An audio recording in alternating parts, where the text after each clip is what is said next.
Tactics and Practice podcast.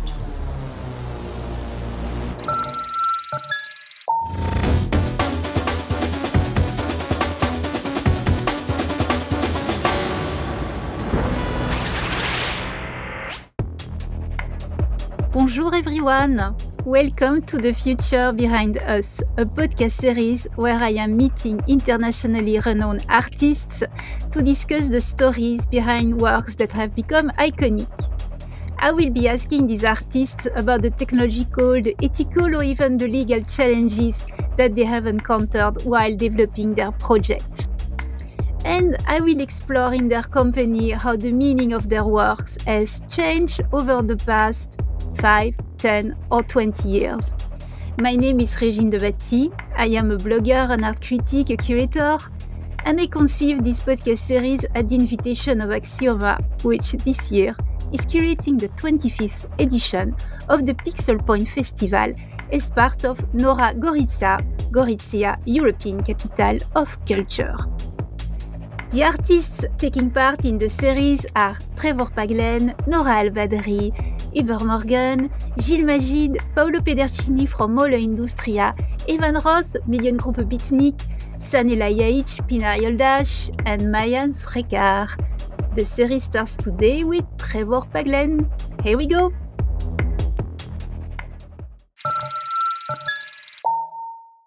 Today, the podcast is welcoming the one and only Trevor Paglen. Trevor Paglen is an artist, a geographer, and an author whose work investigates mass surveillance, computer vision, and artificial intelligence. Over the years, Paglen has documented operations, locations, and activities that were meant to remain hidden forever. For example, he tracks and photographs the world of secret satellites. He has flown in helicopter over the NSA headquarters with the express purpose of taking aerial photographs of it. And in the early 2000s, he investigated the CIA's extraordinary rendition program, which consisted in kidnapping, disappearing, and torturing people that the agency accused of terrorism. Paglen has also launched an artwork into distant orbit around Earth. He contributed research and cinematography to the Academy Award-winning film Citizen 4, and he created a radioactive public sculpture for the exclusion zone in Fukushima. And Paglen even finds the time to write books and numerous articles on subjects including experimental geography, AI, state secrecy, military symbology, photography, and visuality. So, Trevor Paglen, welcome. And I know it's morning where you are, but it's evening in my part of the world at this moment. So I would like to talk about the night sky, because for years, your work has been looking at the night sky, in particular at secret satellites and objects of unknown origins in orbit around the Earth. And I'm wondering, do you think that we have lost the habit and the pleasure of looking at the night sky? Because it seems to me that apart from you and astronomers, everyone is looking at their screen today. And then if you live in a city, there's this increasing artificial urban lighting pollution that is making it almost impossible to even see the night sky. So what do you think of that?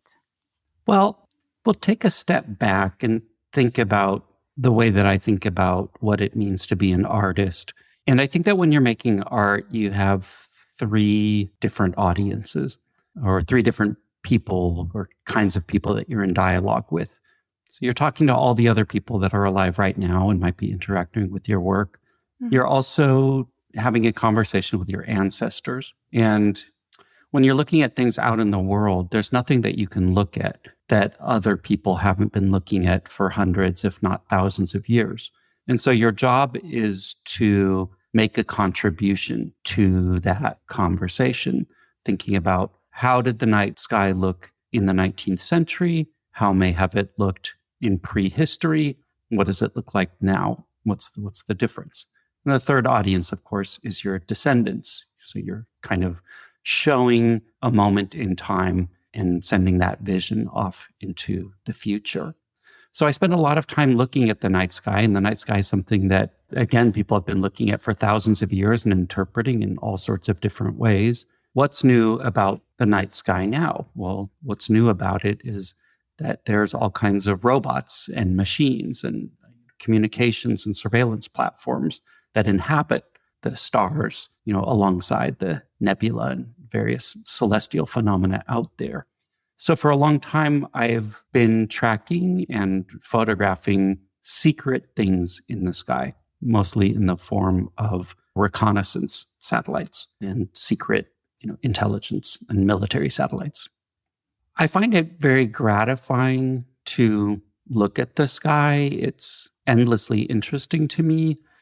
And I think the night sky is much more available to people than I think we imagine. For example, I've done photography from the middle of cities. It really just is a matter of looking up. Of course, it looks different under different kinds of atmospheric conditions. But even from my apartment in downtown New York City, if it's a clear night, I can look up and I can see the major stars and orient myself to the sky. That's interesting because I keep reading these articles written or interviews with astronomers who say that looking at the sky, at least working, is becoming increasingly difficult because the number of satellites in low Earth orbit is really exploding. So is that not a problem you've been experiencing? Did you notice that the sky is now much brighter than, I don't know, when you started 15 years ago, for example? The most dramatic thing that I see as a change in the night sky and the atmosphere in general has to do with fires, really. I spend a lot of time out in the desert in the western United States in places like Nevada and Utah. And I've noticed over the years that particularly as you get later into the summer, the sky gets more and more filled with particulate matter from really the western United States burning more and more. And so in that way, and increasingly every photograph that you make is a photograph of climate change. Wow, I was really not expecting that answer. That's quite dramatic. Another curiosity I had is that I was preparing the interview, and because I'm a very serious person, I just clicked on the first videos of you. And it was a very interesting one, obviously. But in it, you were explaining then when photographing the sky, you always try to incorporate a wide spectrum of atmospheric conditions into the photo. And that made me very curious because now you're talking about fires. We've talked about light pollution. So why do you, it seems to me that you're making your life even more complicated. I thought it would be easier to just shoot when the sky is clear, when there is no cloud, when there is no rain, this, what I imagine are optimum conditions. So I work in a lot of different kinds of conditions, and different objects that you're photographing lend themselves to different kinds of conditions. So for example, if you want to photograph a very bright reconnaissance satellite that's taking pictures of the ground, those spacecraft are very easy to see. And as a consequence of that, you're able to photograph them in lots of different kinds of conditions. You can photograph them through clouds in some cases. You can photograph them under less than ideal atmospheric conditions. And photographing the sky under those different types of conditions creates, to me, a broader range of the kinds of images that you can make, as well as creating a record or creating a vision of what the sky actually looks like at the moment in time and in the place that you're looking at it from, rather than what you want it to be. And I find that interesting. Now, having said that, over the last couple of years, I've been doing another project where I'm trying to photograph objects in the night sky that nobody knows what they are. So there's about 300 objects in orbit around the Earth that the military tracks on radar. They know they're there, but that have not been associated with any particular launch or any particular satellite. So nobody knows what they are. And some of those are very faint and difficult to see. And so for those objects, I really am looking for pristine, clear skies. And to do that, I often have to travel pretty far into the desert to try to find those kind of calm, clear skies. But, in general, though, the sky looks different under different kinds of conditions. And I try to incorporate that into the work rather than only wanting to have one particular way of looking at the sky. You mentioned those unidentified objects. So you're looking into that. You work with secret military programs. So immediately I'm thinking conspiracy theories. So how do you approach them? Is there a way to work with them? Can they be useful? The question of conspiracy theories is very interesting, and it's something that my work has come up against for my whole career. Mhm.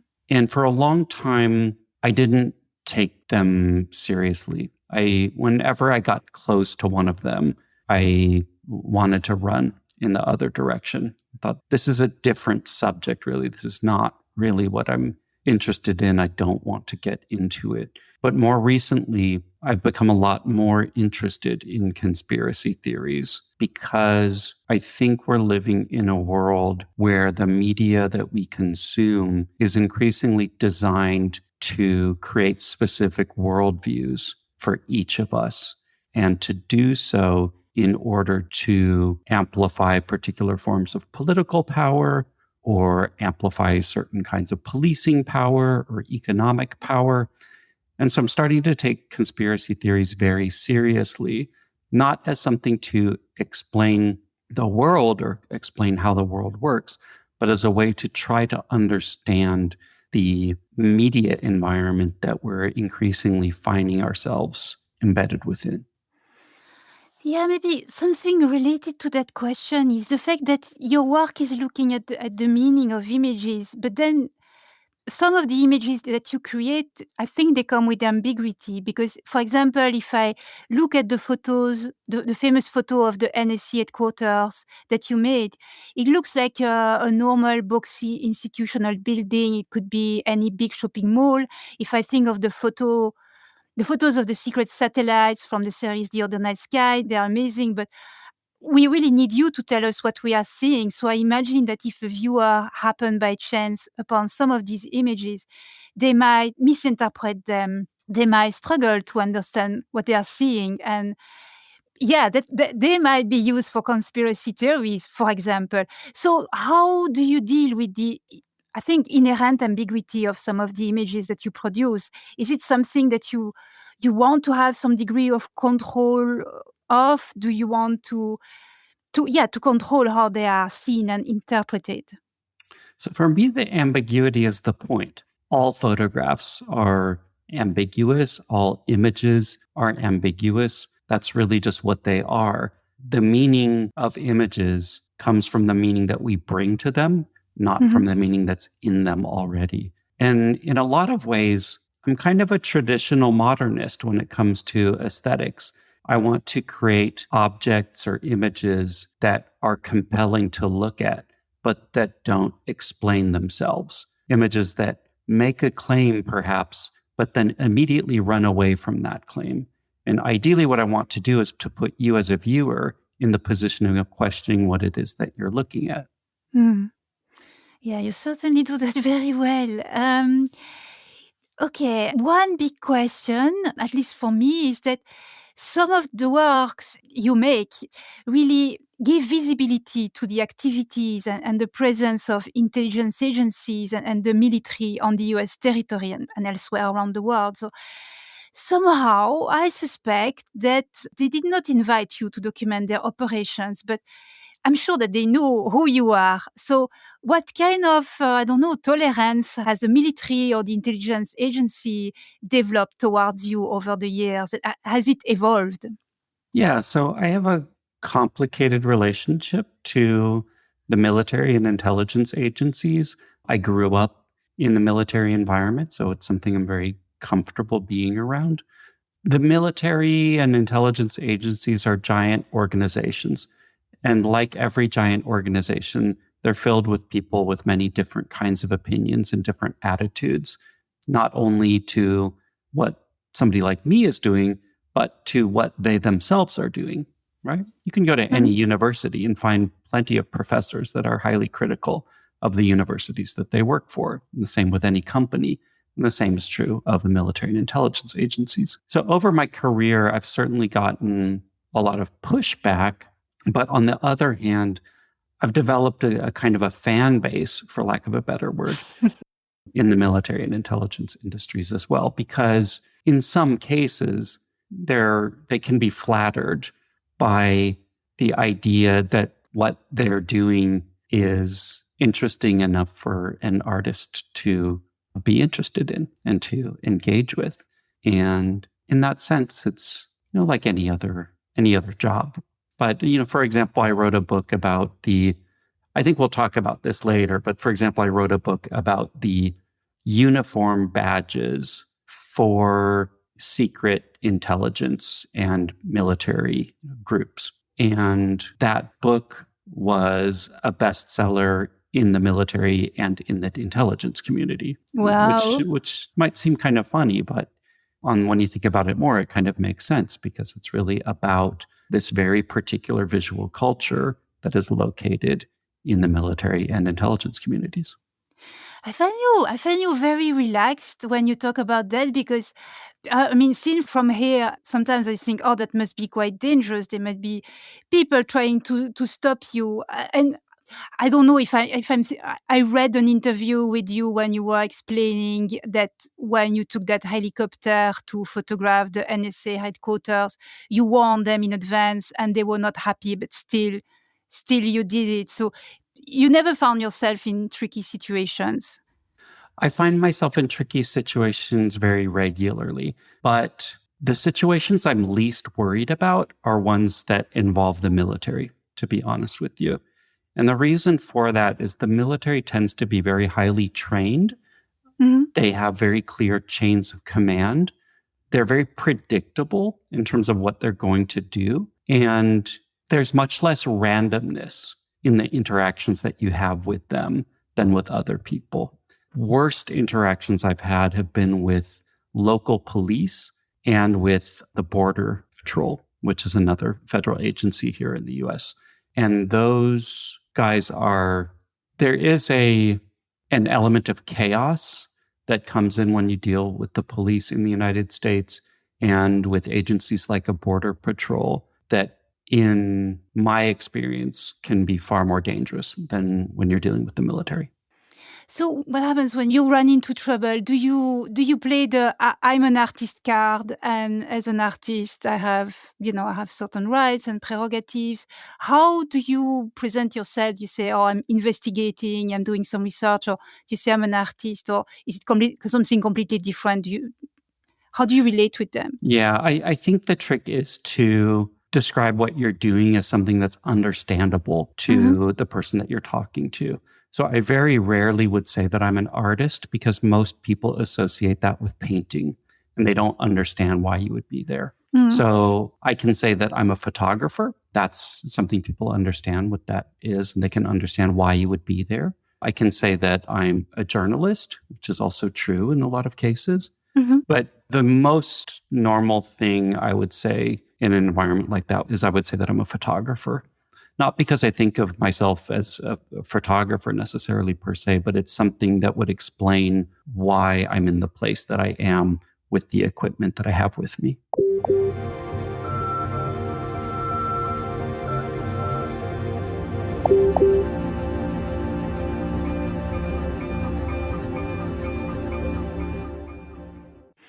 Okay. There are all these portraits of Trevor Paglen alone in the desert with his camera online. But then I suspect that you must be well surrounded, that you have a team of people who collaborate with you on all your projects or on specific projects. And so I'm wondering, how do you do all that? How do you do all that? How did you write book? How do you travel so much to work on your project, to present your project in festivals, in Biennale, to have solo shows? And you are always also working on projects that do require a certain amount of research on the histories and on the politics of the issues you are looking into. So how do you do all that? Do you have a massive team of collaborators? No, in fact, no, I don't. Oh no. When you're seeing those images of me in the desert, for example, I am generally alone. I don't like working with assistants when I'm in the field because I tend to work very quickly. I tend to work very flexibly. I tend to ignore my bodily needs, whether that's food or having to go to the bathroom or that sort of thing. And I found that when I work with other people in the field, it makes the work much slower. So I generally do tend to work alone, mostly because I care about my well-being less than most people care about theirs. In terms of the rest of the work, I have a small team. I work with somebody who does post-production and some project management. I work with a software developer, but it's a very, very small group of people. And I don't do anything else with my life other than this. And so I guess that's where that comes from. I'm just completely devoted to doing this work. We all thank you for that. So let's talk about Doty. I don't think he's one of your collaborators, but you made a video that explores the mechanics of manipulation. And at the center of the video, there is this guy called Rick Doty, and he worked for the Air Force stop me if I'm wrong, in the 70s and 80s. And his job, if I understood correctly, it was a crazy job for me. His job was to recruit people from the UFO community to act as informant for the Air Force. And then he also asked them to assist him in spreading disinformation among that same UFO community. And it was part of his mission to protect the Air Force. So can you tell us about the work? How did you come upon Doty? It's a very intriguing story, I think. So one of the things that's been on my mind a lot recently is thinking about the media environment that we live in the age of recommendation algorithms, of ad tech, of generative AI. I'm trying to think about how the media landscape is changing and thinking about what activities from history can we look at as being analogous to how contemporary media works. And one of the things that I landed on in trying to think of these analogies was military and intelligence psychological operations. So these are efforts that a military or an intelligence agency might undertake in order to try to influence somebody's perception or to influence somebody's sense of reality or to influence somebody's behaviors. And my thesis is that this is a good model for trying to understand what media looks like now. So with that in mind, I started to go through the history of military and intelligence, PsyOps, and landed on this figure of Richard Doty, who you mentioned before. And Rick Doty was an intelligence officer who worked for the Air Force Office of Special Investigations in the 1970s and 1980s.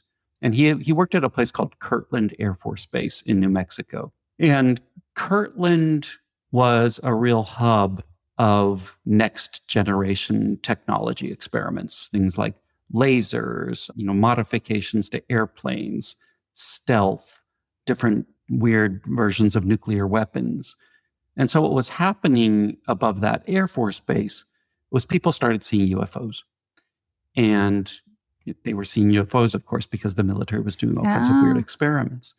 And so what Rick did was, when those UFO investigators kind of came knocking on the door, he tried to co-opt them. And what he said to them is, I'm an intelligence officer, and we're going to make a deal where I will tell you the truth about UFOs in exchange for you basically working for me to enhance, my intelligence activities.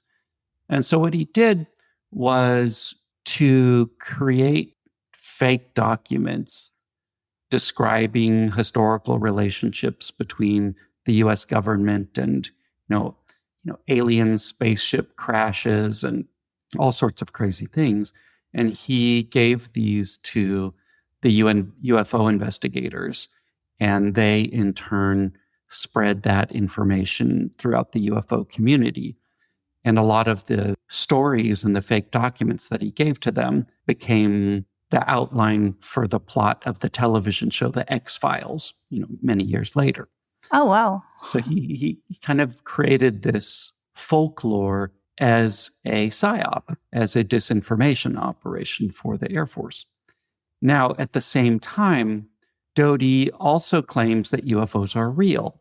And he says that even though his job in the past was to create and spread disinformation about UFOs, that he wants to reveal the actual truth about them now. So he's a very, very strange character in the sense that you never know what is real and what is fake in terms of the things that he's describing. And because he's been trained to do this kind of thing very well, he often might say something that sounds completely crazy, and you look it up and it turns out to be true.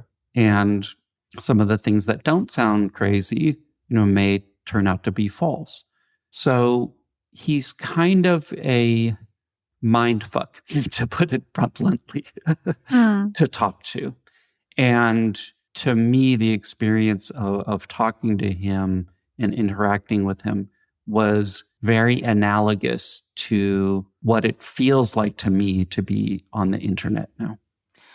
Oh, yeah. I wanted to ask you about that because another area you are researching, and we won't get a lot of time to talk about it because I really wanted to focus on the night sky. But you've been working, I think, for a decade now on the topic of computer vision and AI. So how do you see it evolving? Because from where I am, and I'm not an expert, but it's looking rather preoccupying because I feel that technology was amassing information and managing that information in mysterious way. And then suddenly, well, maybe not suddenly, but now it seems that we humans are building technologies, or maybe the technologies are escaping our control. No, I don't know. But the technologies are obfuscating information, they are diluting truth, and of course, they are messing with trust. So what do you think? Where is generative AI heading to? It's a really good question. And I think in the first generation of computer vision and AI systems, we were still in this model of surveillance. In other words, trying to use machines to harvest as much information as I possibly could about you and package that information together and sell it to somebody else in order to extract value from you. Mm-hmm. And I think the turn that we're seeing that's exemplified by generative AI as a turn not only towards collecting information about you, but feeding you information that is going to influence your behavior or influence your beliefs or influence your actions, your perceptions. And so that's what I meant when I was thinking about this turn towards PsyOps or thinking about psychological operations as an analogy to the media environment that we're living in right now. So it is true that there is an element of falsity, of spreading disinformation, misinformation. But I think about it more in terms of manipulation rather than disinformation. Disinformation implies that there is a kind of settled upon truth that somebody is trying to obscure. And that's certainly a part of the overall media environment. But I think that the creation of those untruths or the creation of deception operations is not an end in and of itself. And we should think about what kinds of work are being done through the creation of, through the manipulation of perceptions is I think the more accurate way to describe it. And the work that's being done is the work that's always been done with media, which is the amplification of certain kinds of political power or market power, economic power, what have you. And there's new possibilities for doing that in the current age of generative AI. Oh, please say something positive. As citizens, is there a way we can, how can we deal with that? Is there a way to push back, to regain some form of agency, or are we just miserably going towards a wall and hating it? It's really scary. I think that it is really scary. And I don't know what, as citizens, we can individually do to push back against it. However, there are precedents for dealing with threats to public health, for lack of a better word, in the past. And that's really the way that I do think about it. I think about a lot of the media environment as being analogous to drinking water or the atmosphere or the quality of the food that we eat. And I think we can imagine taking that sort of approach towards the regulation or the use of things like AI, is to understand that these tools do have an impact on our collective brains, I guess. And we can imagine wanting to define the kinds of areas where we think it's okay to use these kinds of tools, and to carve out areas where we think it's not acceptable to use them.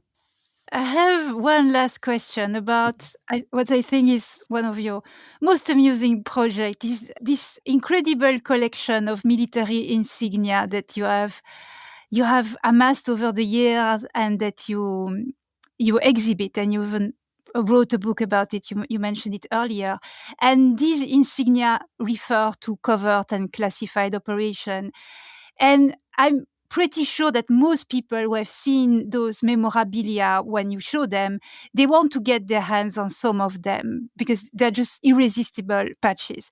Is it possible to get some of them? Do you know of any underground market where we could buy them? I mean, I would even go for fake ones because, they're just extraordinary. So a long time ago, I got really interested in a very specific genre of folk art, for lack of a better word. And what this genre was uniform patches for secret projects. So let's pretend that you and I are in some secret military unit. And because we're secret, we're not only secret to the world outside, but we're also secret to other parts of the military. And so the branch of the military that is in charge of making uniform patches, every unit has uniform patches, is not allowed to know about the existence of this secret unit. And people who work in these secret units tell me, well, we can't just not have patches because everybody has patches. And so they make them for themselves. And so you end up with this very colorful genre of artworks and emblems and symbols and icons that people who work on secret projects invent for themselves as a kind of totem or talismans. And very often those patches and the symbols within them are very coded kind of Byzantine references to the different technologies they're using or the types of work that they're doing. So it's this very colorful genre. And I wrote a book about this called I Could Tell You, but Then You Would Have to Be Destroyed by Me, which is a bit of a tongue twister of a title, but it's a reference to one of the patches in the collection. And that book became a bestseller. It was very popular.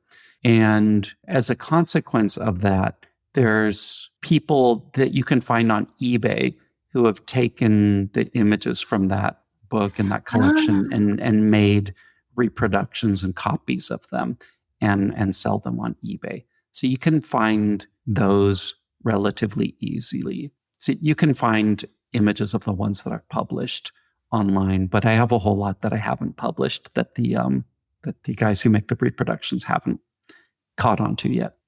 But there is a lot of humor. The one I would really like to have, I'm not sure it's in your book, is the one, it's on your website with the dog in front of the cupcakes. Oh, yeah, that one is for a military PsyOps unit that I believe was working in the Middle East. So in some of the contemporary ones, you see a lot of incorporation of memes and internet culture in a lot of these badges and artworks. Right. I think this is a pleasant way to end our discussion. So thank you 1,000 times for your time, Trevor. It's been a real pleasure to spend this half hour in your company. Listeners, do check out Trevor's work. The address of his website is paglen.studio, but you will find the exact link and more in the show notes. Thank you. Merci. Au revoir. Thank you for having me, and it's a pleasure to talk to you. I'm such a huge fan of the work that you guys have been doing for decades at this point, and it's a pleasure to be here. That's it for this episode. Thank you for listening.